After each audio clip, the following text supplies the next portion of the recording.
வணக்கம். இணைந்திருப்பது நமது டிவியின் மதிய நேர பிரதான செய்திகளோடு. உங்களோடு இணைந்து கொள்ளும் நான் ராசலிங்கம் ரவிரகு. விரிவான செய்திகளுக்கு செல்வதற்கு முன்னர் இன்றைய மதிய நேர பிரதான செய்திகள்.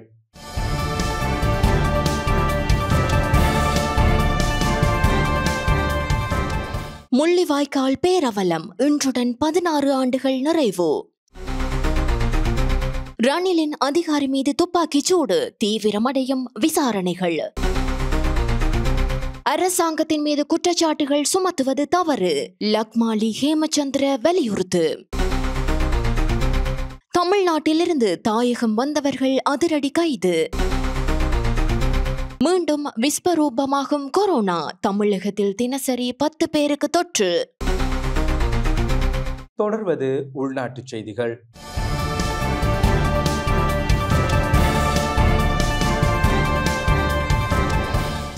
நாட்டில் 3 தசாப்தங்களாகிய நிலவிய போர் மௌனிக்கப்பட்டு இன்றுடன் 16 ஆண்டுகள் நிறைவடைகின்றன. முள்ளிவாய்க்கால் முற்றத்தில் இன்று காலை 10 மணிக்கு நினைவேந்தல் நிகழ்வு ஆரம்பமாகியது. நாட்டில் 3 தசாப்த காலமாக நிலவிய போர் மௌனிக்கப்பட்டு இன்றுடன் 16 ஆண்டுகள் நிறைவடைகின்றன. 2009ஆம் ஆண்டு மே மாதம் இடம்பெற்ற இறுதிக்கட்ட யுத்தத்தில் உயிரிழந்த மக்களின் நினைவாக வருடாந்தம் மே 18ஆம் திகதி முள்ளிவாய்க்கால் நினைவேந்தல் அனுஷ்டிக்கப்படுகிறது. வருடாந்தம் மே 12ஆம் திகதி முதல் 18ஆம் திகதி வரை முள்ளிவாய்க்கால் நினைவேந்தல் வாரம் அனுஷ்டிக்கப்படுகிறது. முள்ளிவாய்க்கால் நினைவேந்தல் வாரத்தை முன்னிட்டு வடக்கு கிழக்கில் நினைவேந்தல் நிகழ்வுகள் முன்னெடுக்கப்பட்டு முள்ளிவாய்க்கால் கஞ்சி வழங்கும் நிகழ்வுகளும் இடம்பெற்று வருகின்றன. இந்த நிலையில் வடக்கு மற்றும் கிழக்கு மாகாணங்களில் இன்றைய தினமும் முள்ளிவாய்க்கால் நினைவேந்தல் நிகழ்வுகள் ஏற்பாடு செய்யப்பட்டன. ரணில் விக்ரமசிங்கவின் முன்னாள் தொடர்பாடல் அதிகாரி மீது கொழும்பு நாராயண்பிட்ட பகுதியில் நேற்றிரவு துப்பாக்கிச் சூட்டு தாக்குதல் நடாத்தப்பட்டுள்ளது. முன்னாள் ஜனாதிபதி ரணில் விக்ரமசிங்கவின் முன்னாள் மக்கள் தொடர்பு பணிப்பாளர் நாயகம் துசித ஹல்லலுவாவை ஏற்றிச் சென்ற வாகனம் மீது நாரகன்பேட்டையில் வைத்து துப்பாக்கிச் சூட்டு சம்பவம் இடம்பெற்றுள்ளது. மோட்டார் சைக்கிளில் வந்த அடையாளம் தெரியாத 2 துப்பாக்கிதாரிகள் வாகனத்தை வழிமறித்து பிஸ்டல் வகை ஆயுதத்தை பயன்படுத்தி வானத்தை நோக்கியும் வாகனத்தின் மீதும் துப்பாக்கிச் சூடு நடத்தினர். ஹல்லலுவா தாக்கப்பட்டதாகவும் அவரது வசமிருந்த ரகசிய கோப்புகள் தாக்குதலின் போது திருடப்பட்டதாகவும் செய்திகள் வெளியாகி உள்ளன. வாகனத்தில் இருந்த வழக்கறிஞர் தினேஷ் தொடங்கொடவும் இந்த சம்பவத்தில் காயமடைந்தார். ஜனாதிபதி நிதியத்தின் செயற்பாடுகள் பிரதேச செயலாளர் மட்டங்களில் நாடளாவிய ரீதியில் வெற்றிகரமாக விஸ்தரிக்கப்பட்டுள்ளதாக ஜனாதிபதி ஊடக பிரிவு அறிக்கை வெளியிட்டுள்ளது. மேல் மாகாண பிரதேச செயலகங்களில் ஜனாதிபதி நிதியத்தின் செயற்பாடுகளுக்கு பொறுப்பாக செயற்படும் அதிகாரிகளுக்கான விசேட பயிற்சி செயலமர்வு ஜனாதிபதி ஊடக மையத்தில் நடைபெற்றது.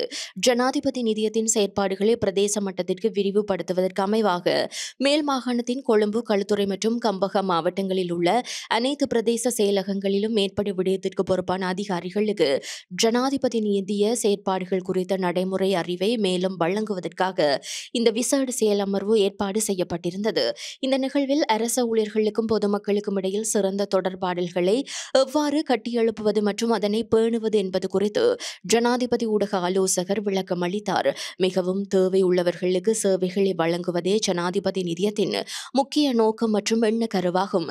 தற்போது பிரதேச செயலக மட்டத்தில் நிதியத்தின் செயற்பாடுகள் விரிவுபடுத்தப்பட்டுள்ளதால் அதிகமான மக்கள் சேவைகளை எளிதாக பெற முடிந்துள்ளதாகவும் ஜனாதிபதியின் செயலாளர் சுட்டிக்காட்டினார். இந்த சேவையின் மதிப்பை அனைத்து அரசாங்க அதிகாரிகளும் புரிந்து கொண்டுள்ளனர் என நம்புவதாகவும் மக்களுக்காக அரசாங்கம் மேற்கொள்ளும் திட்டத்தை வெற்றிகரமாக்க அனைவரினதும் ஆதரவு தேவை எனவும் ஜனாதிபதியின் செயலாளர் கூறினார். வரலாறு காணாத அளவுக்கு தேசிய மக்கள் சக்தி அரசாங்கம் நாட்டிற்கு முதலீடுகளை கொண்டு வந்துள்ளதாக பாராளுமன்ற உறுப்பினர் லக்மாலி ஹேமச்சந்திரா தெரிவித்துள்ளார். இலங்கையின் வரலாற்றில் மிகப்பெரிய நேரடி முதலீடான 3.7 பில்லியன் அமெரிக்க டாலர் மதிப்புள்ள சினோஃபெக் திட்டம் தற்போதைய அரசாங்கத்தின் கீழ் கொண்டுவரப்பட்டதாக பாராளுமன்ற உறுப்பினர் லக்மாலி ஹேமச்சந்திரா தெரிவித்தார். இந்த விடயத்தில் முந்தைய அரசாங்கங்களுடன் எந்த உடன்பாடும் எட்டப்படவில்லை எனவும், எனவே தற்போதைய அரசாங்கம் நாட்டிற்கு முதலீடுகளை கொண்டு வரவில்லை என சொல்வது தவறானது எனவும் அவர் சுட்டிக்காட்டுகிறார். மேலும் நாட்டை நடத்துவதற்கு கடன் வாங்க ஒரு ஆட்சியாளர் தேவையா என கேட்டபோது இதுவரை எந்த கடன்களும் எடுக்கப்படவில்லை என லக்மாலி ஹேமச்சந்திரா வலியுறுத்தினார். கொழும்பு கொட்டாஞ்சேனை பகுதியில் அண்மையில் இடம்பெற்ற துப்பாக்கிச் சூட்டு சம்பவம் தொடர்பில் 2 இளைஞர்கள் கைது செய்யப்பட்டுள்ளனர். கொட்டாஞ்சேனை போலீஸ் பிரிவின் சுமித்ரா ராம மாவத்தை பகுதியில் இடம்பெற்ற துப்பாக்கிச் சூட்டில் ஆணொருவரும் பெண்ணொருவரும் படுகாயமடைந்த சம்பவம் தொடர்பில் 2 சந்தேக நபர்கள் கைது செய்யப்பட்டுள்ளனர். இந்த குற்றத்திற்கு பிறகு தப்பிச் சென்ற சந்தேக நபரும் குற்றத்திற்கு உதவிய மற்றொரு சந்தேக நபரும் கொட்டாஞ்சேனை போலீஸ் நிலையத்திலும் கொழும்பு வடக்கு குற்ற விசாரணை பணியகத்திலும் சட்டத்தரணிகள் மூலம் சரணடைந்த பின்னர் கைது செய்யப்பட்டனர். கைது செய்யப்பட்ட சந்தேக நபர்கள் 17 மற்றும் 18 வயதுடையவர்கள் எனவும் கொழும்பு 13ஐ சேர்ந்தவர்கள் எனவும் போலீசார் தெரிவிக்கின்றனர். சந்தேக நபர்கள் இன்று புதுக்கடை இலக்கம் 5 நீதவான் நீதிமன்றத்தில் ஆஜர்படுத்தப்பட உள்ளனர். கொட்டாஞ்சேனை போலீசாரும் கொழும்பு வடக்கு குற்ற விசாரணை பணியகமும் மேலதிக விசாரணைகளை முன்னெடுத்துள்ளன. தமிழகத்திலிருந்து சட்டவிரோதமாக நாட்டிற்குள் நுழைந்த 4 இலங்கையர்கள் கைது செய்யப்பட்டுள்ளனர். தமிழகத்திலிருந்து இலங்கைக்குள் சட்டவிரோதமான முறையில் நுழைந்த 4 இலங்கையர்களையும் அவர்களை படகில் அழைத்து வந்த 2 படகோட்டிகளையும் விளக்கமறியலில் வைக்க பருத்தித்துறை நீதவான் நீதிமன்றம் உத்தரவிட்டுள்ளது. திருகோணமலை மற்றும் மன்னார் மாவட்டங்களைச் சேர்ந்த ஆண், பெண் மற்றும் 2 சிறுமிகள் என 4 இலங்கையிலிருந்து சட்டவிரோதமான முறையில் இந்தியாவிற்கு சென்ற நிலையில் மண்டபம் அகதிகள் முகாமில் தடுத்து வைக்கப்பட்டிருந்தனர். இந்நிலையில் 4 இந்தியாவிலிருந்து மீண்டும் இலங்கைக்கு கடந்த வியாழக்கிழமை சட்டவிரோதமான முறையில் கடல் வழியாக திரும்பினர். அவர்கள் 4 வெல்வெட்டித்துறை பகுதியைச் சேர்ந்த 2 படகோட்டிகள் இந்திய கடல் எல்லைக்குள் சென்று அழைத்து வந்தனர்.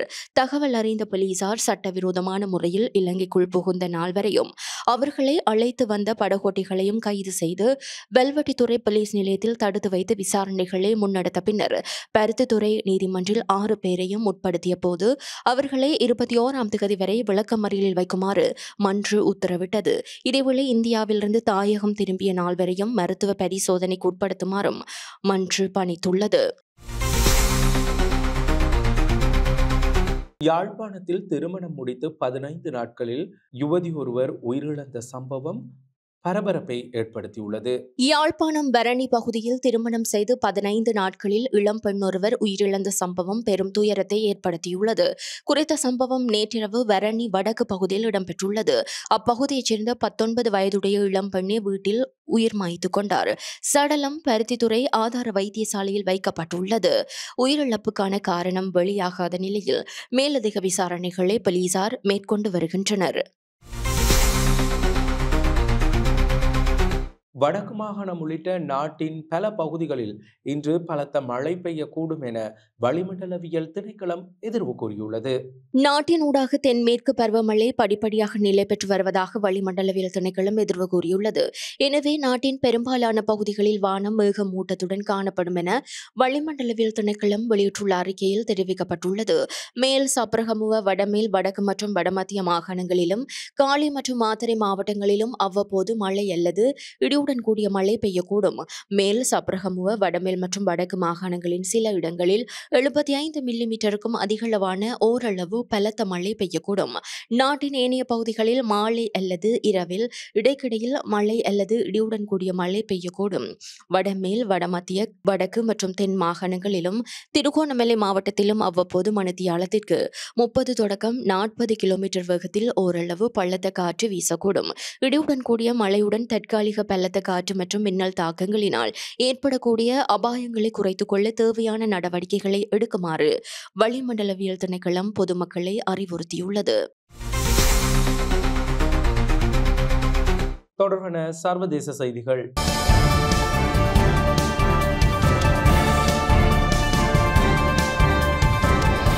தமிழகத்தில் நாளாந்தம் 10 பேருக்கு கொரோனா தொற்று ஏற்படுவதை அடையாளம் காண முடிவதாக தெரிவிக்கப்பட்டுள்ளது. சிங்கப்பூர், தாய்லாந்தில் கொரோனா பரவல் மீண்டும் அதிகரித்தாலும் தமிழகத்தில் தொற்று கட்டுப்பாட்டுக்குள் உள்ளதாக தகவல்கள் வெளியாகியுள்ளன.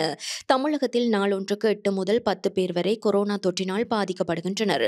வீரியமில்லாத கொரோனா என்பதால் பொதுமக்கள் அச்சப்பட தேவையில்லை என சுகாதார நிபுணர்கள் தெரிவிக்கின்றனர். தொடர்வது விளையாட்டுச் செய்திகள்.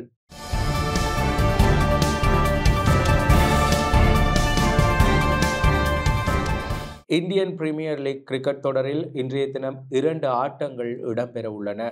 ஐபிஎல் கிரிக்கெட் தொடரில் இன்றைய தினம் 2 போட்டிகள் நடைபெறுகின்றன.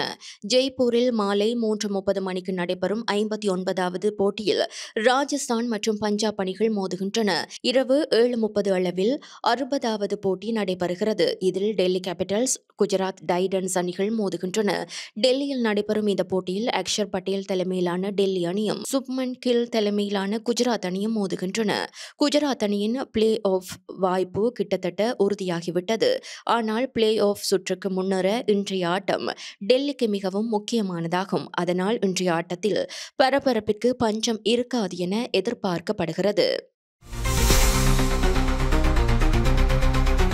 இத்துடன் நமது டிவியின் மதிய நேர பிரதான செய்திகள் நிறைவடைகின்றன. காணொளியுடன் கூடிய செய்திகளை அறிய நமது டிவி எனும் எமது யூடியூப் தளத்தை சப்ஸ்கிரைப் செய்யுங்கள். அத்துடன் விரிவான செய்திகளை அறிந்து கொள்வதற்கு www.namadulk.com எனும் எமது இணையதளத்திற்குள் பிரவேசியுங்கள். வணக்கம்.